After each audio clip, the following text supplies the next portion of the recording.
Preseason All-SEC selections Langston Patterson and CJ Taylor bolster a defense looking to wreak havoc in the SEC.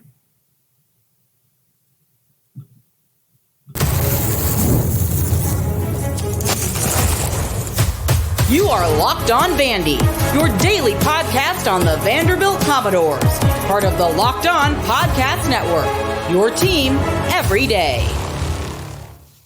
Welcome into the Locked On Vandy podcast on the Locked On Podcast Network. I'm your host, Corey Burton. Thanks for making Locked On Vandy your first listen every day. We are free and available wherever you get your podcast and on YouTube as a part of the Locked On Podcast Network, your team every day. Today's episode is brought to you by FanDuel. Make every moment more. As playoffs wind down, the sports stop sporting like we want them to. But this summer, FanDuel is hooking up all customers with a boost or a bonus daily. That's right. There's something for everyone every day, all summer long. So visit FanDuel.com to get started. On today's episode, we break down Vandy's defense led by Langston Patterson and CJ Taylor. This defense needs to create havoc plays, win on third down, but most importantly, if they want to make noise, they must win on first down as well. And so there are three keys to Vandy's defense. And this whole thing, of course, the All-SEC selections, Langston Patterson, CJ Taylor leading the charge here, but there's things that these two guys must lead the rest of the crew to do. And these three things include winning on first down, so stopping the run, and that's probably more Langston Patterson's domain. Getting off the field on third down, so getting pressure on the quarterback and creating havoc plays and / turnovers and tackles for loss and all the things that are considered havoc plays. And so when you look at a defense and how they must go, it's important to kind of know how it's built and how the league is built, because if they want to make noise in this league, these are the things that have to happen. Okay, here's the list again. Win on first down, so stop the run. So it's important to win on first down. It's important to get the series started off right. And if you can create a stressful situation for the offense, and that's playing behind schedule. So behind schedule, I would say is 2nd and 8 or more. So if you can get a tackle for a loss, if you can get a tackle for no gain or an incomplete pass, if they throw it, or if you can force them into a penalty, or if your home environment is good, which is if we go back to Friday's episode, if the stadium can create enough of an atmosphere, maybe that feeds into something like this. And winning on first down means you get some of these unforced errors, some of these penalties, some of these things that offenses do to try to press because they want, philosophy wise, and I call plays on the offensive side of the ball. So what I would try to do to get the defense on their heels is try to get a big chunk on first down. And a lot of times I would try to start the series off with a big play and maybe, if not get a big chunk, like just get a first down on first down, or even better, get an explosive and really get the defense on their heels and just kind of out of sorts. And what would give me fits as a play caller was when the defense was able to do that to me. We run a jet sweep and they shoot through the gap and tackle it for a 4-yard loss. We get a false start penalty. Incomplete pass on first down, they get a sack, things like that. And that kind of goes into that third bullet point, which is creating havoc plays. These things all kind of feed into each other. So it's like, just because you're winning on first down doesn't mean you're not creating havoc plays. I think to win on first down, you almost have to kind of get these havoc plays, but it's really just all about keeping the offense behind the sticks, as they say, or off schedule, because you want offensive coordinators to feel like they have to throw it on second down versus, if you get positive yardage on first down, like let's say it's 2nd and 5, offensive coordinators are going to want to run the ball again. Then they get it set up to like 3rd and 2, and then they can just kind of chew clock, dominate the line of scrimmage, get some momentum that you can get with a dynamic run game, which in turn is what Vandy should try to do on offense to attack opposing defenses. So if they can win on first down and not have to show a bunch of creative pressures and blitzes and things.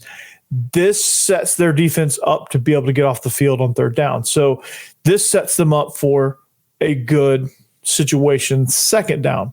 This gets them into this gets the opposing offense into a more predictable scenario on second down, because you could almost, if you win first down, you could almost guarantee that team is probably going to pass, unless you get some big penalty where like you get a chop block penalty, which is a 15-yard penalty. They might just concede the series at that point at first and 25, and then just try to run it and get as many yards and chew as much clock as they can before they have to punt it away. So unless it's a major thing, you're going to be able to force them into a more predictable situation. And so Langston Patterson and CJ Taylor, where they come into play. So Langston Patterson is going to be the captain of this defense, especially the front seven. He's going to be able to, through his film study, through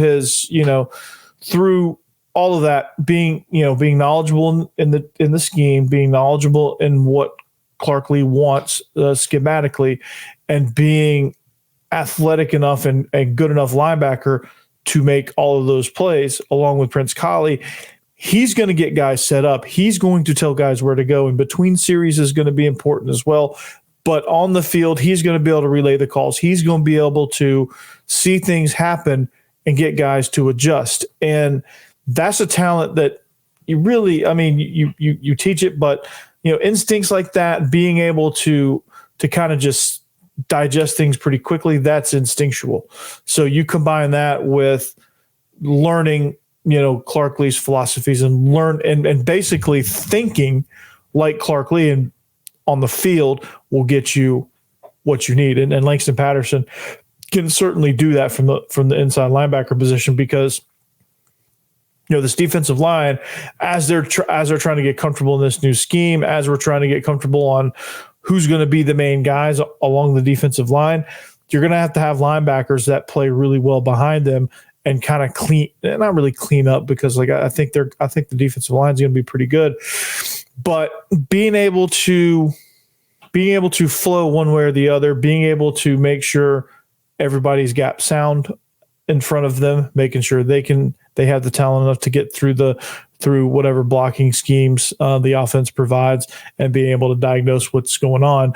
And Langston Patterson is going to be the guy to do it. Also, CJ Taylor from the safety spot, you're going to see somebody that's really good against the run. He's depending on where he plays most of the time, that remains to be seen, because you do have some unique personnel there with Brandon Fontenette, DeRicky Wright, Dante Carter, some of those guys. You do have Maurice Hampton. You do have some bodies in there that will allow you to kind of manipulate where people go and be able to just kind of be different, be unique, be different, and have some variance within those looks, because you don't want teams to kind of key in on you, and you have intelligent guys back there. CJ Taylor, again, like Langston Patterson, is a veteran in the system, really knows kind of what Clark Lee wants, has played in the system enough, or the iterations of this system enough, to really kind of understand what he wants. And CJ Taylor is somebody that can get it done. He played kind of that hybrid role last year. So it's not new to him. It's not foreign to him. It's going to be something that he's comfortable with. He's going to be comfortable in the alley against the run, whether he's boundary side, field side, whether he's coming from distance or he lines up close to the line of scrimmage. That stuff can all be different snap to snap, but on first down, you're probably going to see him kind of in between deep and close to the line. I think you're going to kind of see him like intermediate range, playing the run from distance, more than likely field side, if I had to guess. And it's going to be one of those things where, he's responsible for the edge, and he's going to do a hell of a job doing that, because he can really fly down, he can really hit you, and he's a physical guy. Based on what you see in the thumbnail, actually, that's him pressuring the quarterback. So this is going to be a fun defense to watch, because watching it kind of all unfold under Clark Lee's philosophy is going to be outstanding. And I know what you're probably thinking. You're probably thinking Clark Lee was in charge of this defense last year. So what's different? What was different is Clark Lee's actually calling it. He's actually pushing the buttons now. He's not sitting 30,000 feet above the program trying to figure out what the heck's going on and seems disconnected. He is very well connected now. And because he hired Jerry Kill, he can be even more connected than he thought he could ever be. And so that's a great thing for this defense. And they're going to wreak some havoc nonetheless. So CJ Taylor, Langston Patterson going to be hell against the run. Winning on first down is of vast importance, sets you up for a great second down. And, of course, getting off the field is very, very important. And getting after the passer, pressuring the quarterback is something that needs to happen. We'll talk about how they're going to do that on third down next. This episode is brought to you by FanDuel. I love sports. I love them so much, I never want them to stop. But as the playoffs wind down, we get fewer games. And the sports just aren't sportsing like I want them to. But FanDuel lets me keep sports going whenever I want. All I have to do is open the app and dream up bets anytime I'm in the mood. And this summer, FanDuel is hooking up all customers with a booster bonus daily. That's right. So there's something for everyone every day, all summer long. So head to FanDuel.com and start making the most of your summer. FanDuel is the official sports betting partner of Major League Baseball.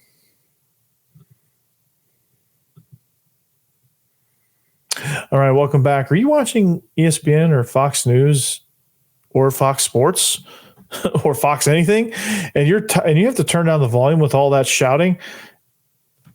Make the switch to Locked On Sports today. It's a free 24/7 sports streaming channel program for you every day to bring you the biggest stories without all the screaming. Locked On Sports today brings you can't-miss analysis, opinions, and news streaming 24/7 on YouTube or the free Amazon Fire TV channels app, part of the Locked On Podcast Network. Your team every day. And speaking of every day, thank you. Shout out to the everydayers for making all of this possible. Without you guys, none of this would be possible. And this show is a lot of fun, and I enjoy bringing it every single day for you guys. Just spread the knowledge, spread the wealth. Let's get this thing growing, and let's spread the word, man. It's Vandy all day, every day, right? Locked On Vandy.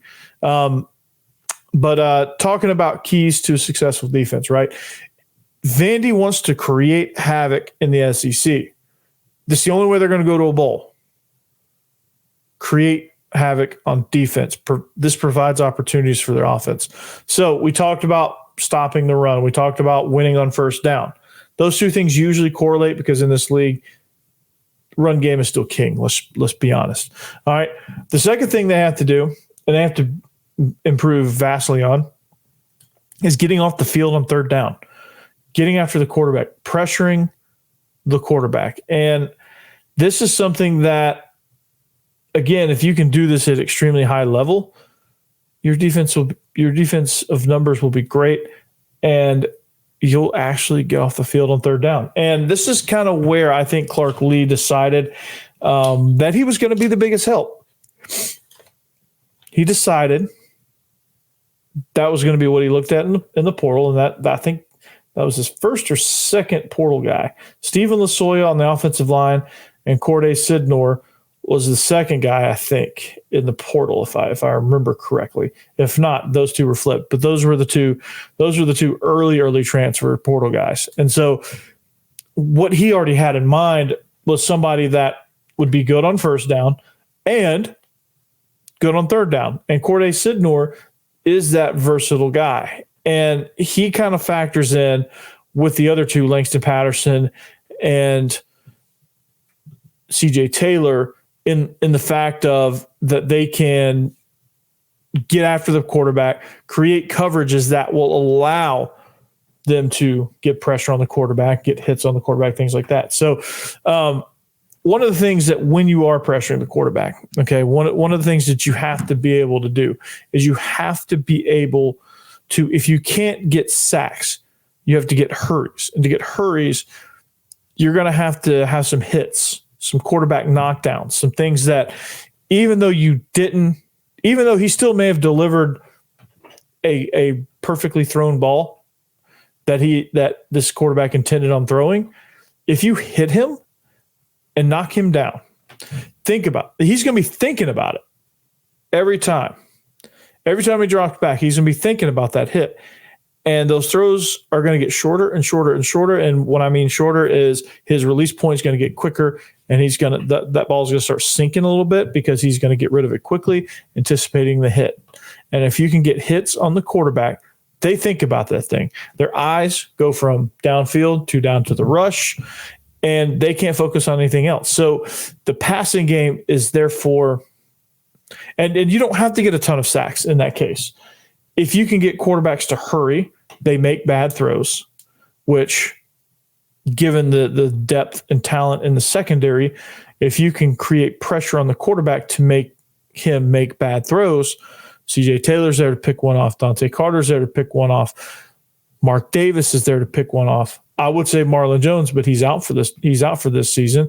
So Colby Taylor possibly, or could be there to make a play. Langston Patterson could jump in a throwing lane at one point. CJ Taylor, Brandon Fontenette could be down low towards the line of scrimmage. They could jump a slant route. Whatever the case may be, if you can get this quarterback to get, quote, happy feet, then you're in good shape. Because if you get a quarterback that's thinking too much, that's not a good thing.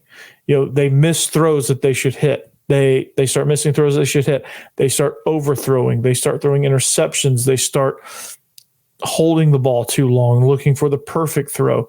They get rid of it too fast, and the receiver's not there, and it's incomplete pass. Now it's 4th and 10, or let's say they have a successful second down and it's 3rd and 4. And you get a quarterback that's a little scary, and he ends up walking into a sack, or he throws it short and you get off the field. Like, those are the things that happen when all you have to do is get pressure on the quarterback. And this is where Langston Patterson also can get things going as well. Like, talking about winning on first down, he's just as integral at winning on third down as he is on first. And this is where him and CJ Taylor, being veterans of this defense, again, will understand kind of what third down pressures Clark Lee wants. I don't know if they're going to have check power, like to adjust on the fly. Like, let's say they get a look on third down and they know in the back of their mind, this call ain't going to work. Like offense, where the quarterback has audible power to really account for the 25% that the offensive coordinator inadvertently screws them over. I wonder if they're going to have that same power on any of the downs, really, but third down most importantly, to be able to take advantage of when Clark Lee hits that 25% of, oh crap, we've called the wrong thing. They're going to absolutely gash us if we don't get a miracle. Like, those type of things. Like, can they check to a certain coverage on the back end? Can Langston Patterson check out of a pressure or check into a pressure? Can they, based on formations, do they have that power? That'd be something I'd be interested to know throughout camp and watching. I guess I'll never really know, and I guess they never really will tell. So it's just something that I'm going to have to try to pick up on, which may be kind of fun for me to watch defensively to see if this thing becomes a chess match. Because one of the more fun things that and I know this is like a way out of left field type comparison, but when Peyton Manning and Ray Lewis used to go against each other, like, it was like a chess match. Peyton would be calling stuff, and Ray Lewis would be barking stuff right back at him, and they'd be just checking. And all of a sudden that play clock runs down and they have to snap it. And it's whoever could communicate their check last was going to win that down. And I know that college quarterbacks aren't Peyton Manning. So if you can get to a situation to where you can check into a good play, you really affect that quarterback. Let's say you got Brock Vandagriff, week 5, Kentucky, and he's sitting there trying to check out of a play, and he's really like not overly comfortable within the scheme. Like, he's really, I don't know how far along he'll be, but that could affect him because, like, you get a new install that week, And next thing you know, he's trying to check into it or check out of it. And Langston Patterson checks into something, totally flips the script on him. He drops back, totally different look than he was expecting, throws a pick as a result, things like that. Vandy's defense was able to affect Carson Beck a little bit last year. I think between Georgia being sluggish and the atmosphere wasn't great. They changed in a tent. It was an 11 a.m.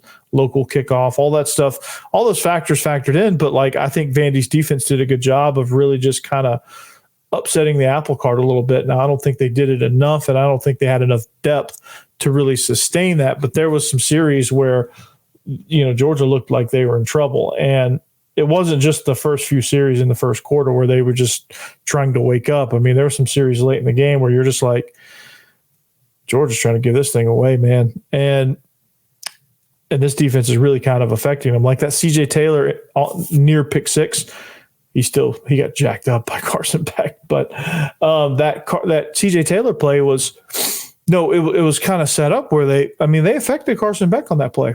And so if they can affect a guy like that, like imagine a new quarterback coming in. Now, I don't know how many new quarterbacks they have coming in.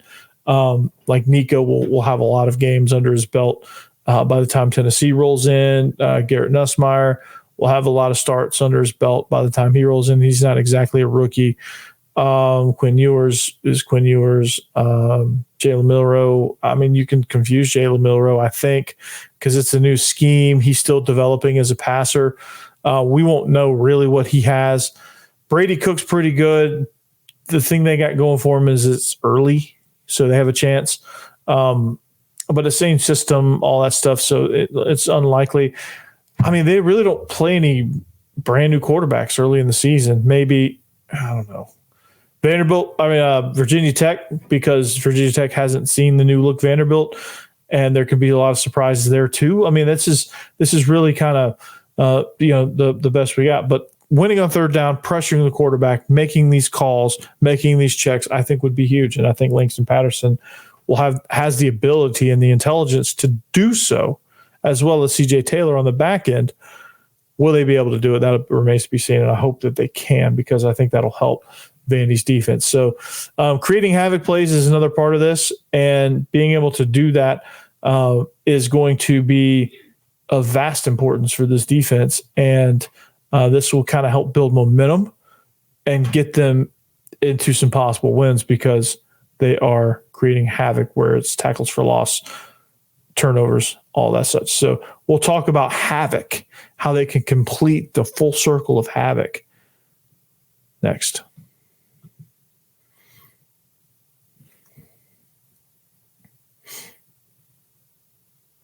All right, welcome in. We are wrapping up the show here, Locked On Vandy. Thanks for making us your first listen each and every day. Thank you to the everydayers, man. Shout out to you guys. Can't thank you guys enough. So make sure you make Locked On SEC your second listen every day. Chris Gordy does a phenomenal job. If you want to check out what's happening around the league, also, if you want to dive deeper into some of the other teams around the conference, Locked On Auburn's a good place to go.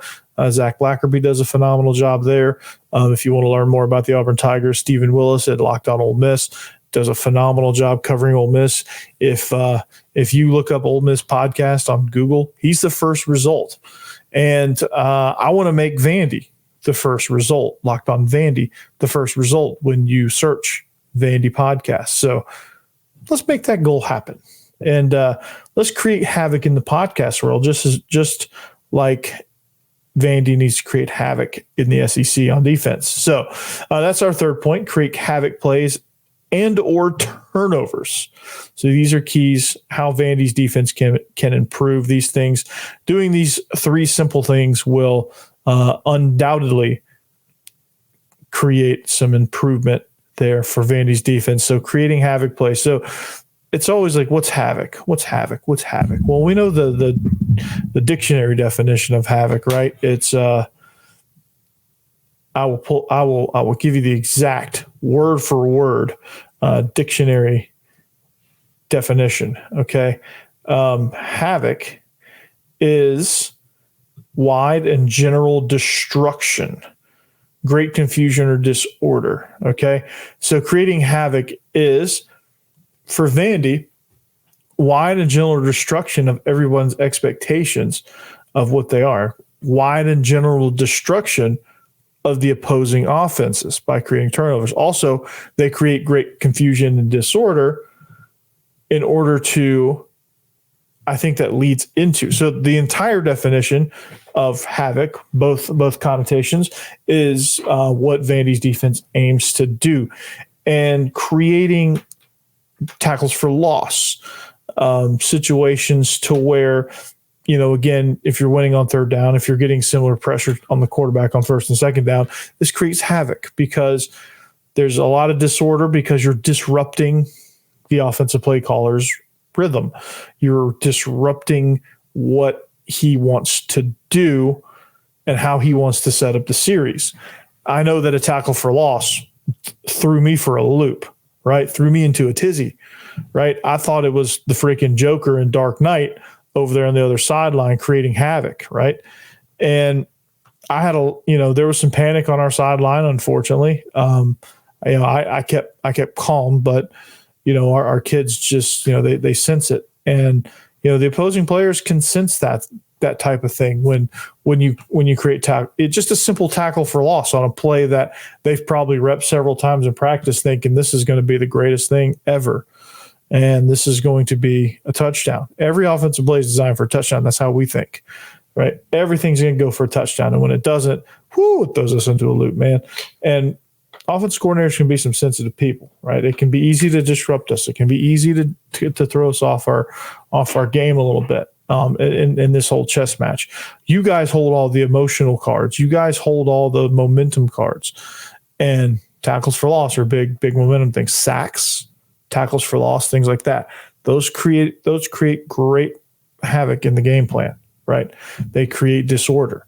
Turnovers cause destruction, right? A game can be destroyed with 3 turnovers.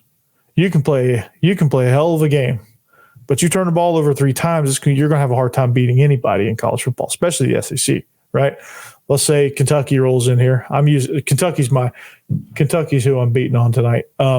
Sorry, Kentucky, but using my example. Let's say Kentucky rolls in, or we roll into Lexington, and they just put the ball on the ground 3 times.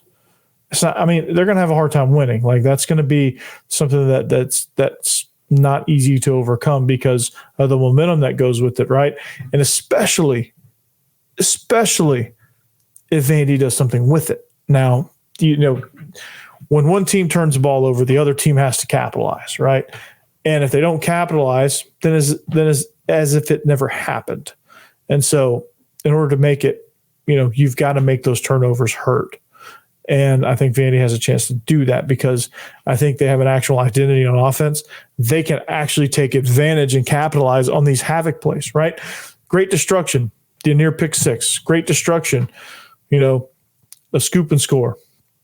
Great destruction havoc can actually occur on special teams too, with a big return, whether it goes for a touchdown or just big yardage or a blocked kick. Anything that you can do to create that havoc is going to be good for your team because it builds momentum, it builds confidence, it builds energy, it builds juice. And if you're a team that creates a lot of havoc, guess what's going to happen? People are going to fill those seats and watch you create that havoc, and they're going to want to participate too. Fans have a chance to affect the game. And when Vandy sells out to opposing fans, that creates havoc for the other team. That's a tool in their tool belt that they can use to create havoc, right? Just think when Tennessee comes in, it's all orange, or Georgia comes, or Alabama comes in, it's all crimson or red or whatever, right? Just think how demoralizing that is that when your offense is on third down, it's loud and they're just, there's like right on top of you, right? Just think of how demoralizing that is. Just think of how much that creates a lot of disorder because you're sitting here like, we're supposed to be on our home turf here and holy cow, like this is a road game. Like I think Vandy fans just need to I think in order to create havoc, you have to create an environment too. And I think that helps. And I think if you can understand how you affect the game, I think more people would show up, right? Because I get it. You don't want to pay money to see a team get slaughtered every week, right? I get that. I totally get that. And it's like it's not something you want to pay for. I get that. But on the other hand, like, you have a chance to affect the game. You have a chance to come in and keep those opposing fans out, keep that road and keep from having a home road environment, and really have a chance to affect the other team as best as you can. Now, it's not a huge stadium, so like the capacity of noise at Vanderbilt First Bank Stadium versus Neyland Stadium is going to be two totally different things, but still, it's a weird, a lot of times, and especially right now with all the construction, it's a weird environment, weird vibe already. And then you get Vandy fans yelling at you, and you're probably thinking, what are these idiots doing? Like you're opposing here, like, God, they're Vandy fans. Like, what? Like, they're not supposed to be here. They're okay. And next thing you know, like, they're thinking about that, and now there's some disorder, and it affects people. Probably don't think it does, but it does. And that's why I think it's important. Maybe we talk about that on the next episode, but that's why it's important for Vandy fans to get in those seats. Do not sell them to opposing people. That's why I'm going to say, get over it. Affect the game. If you want it to improve, you're not going to improve it by selling your tickets to Tennessee fans, or selling your ticket to Alabama fans, or selling your ticket to a Texas fan. Like, it's not going to help anything. There's never going to be any improvement if you keep selling your tickets. If you keep, that helps. That aspect of it helps. And then, of course, it's all cyclical now. The team's got to give you something also to root for. Like, you can't go, okay, I'm going to do my part, and then, it's 49-10 in the second quarter. That's not okay either. But I think it's got to be a good give and take. And if fans can get back in the stadium and do their part, it'll help. And that's my soapbox. That's where I'm going to leave you. Thank you for listening. Hope you enjoyed it. Make sure you check us out at Locked On Vandy on all social media. Like and subscribe. And we'll see you back here tomorrow. Let's hope you have a great week as we draw closer to fall camp. And we'll talk at you soon. Peace out. Anchor down.